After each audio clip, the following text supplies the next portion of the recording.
Hey guys, welcome back to my channel. In this video, I will show you how to update security devices on Windows 11. So let's get started. So go to search bar and type device manager.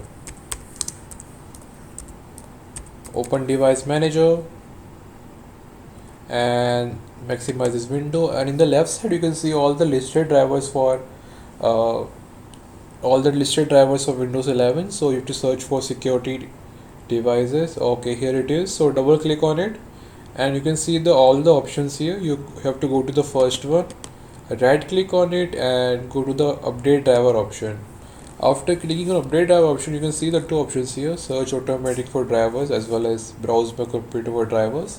So you have to go to the first one, click on it. In my case, I've already installed the latest drivers. You can check in your PC or laptop whether you got an update or not, and close this window.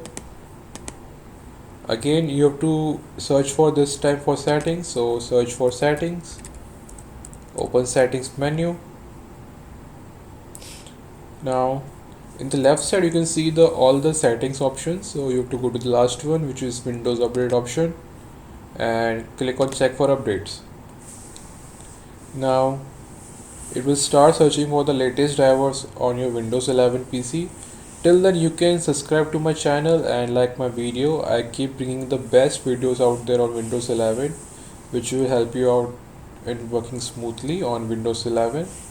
And that's it guys. Now you can see my Windows 11 security devices drivers up to date. You can check in your PC whether you got an update or not. So guys, this was a video on how to update your security devices drivers on Windows 11. I hope you like the video. Till then, stay connected and turn on the notification for my latest videos. Thank you guys.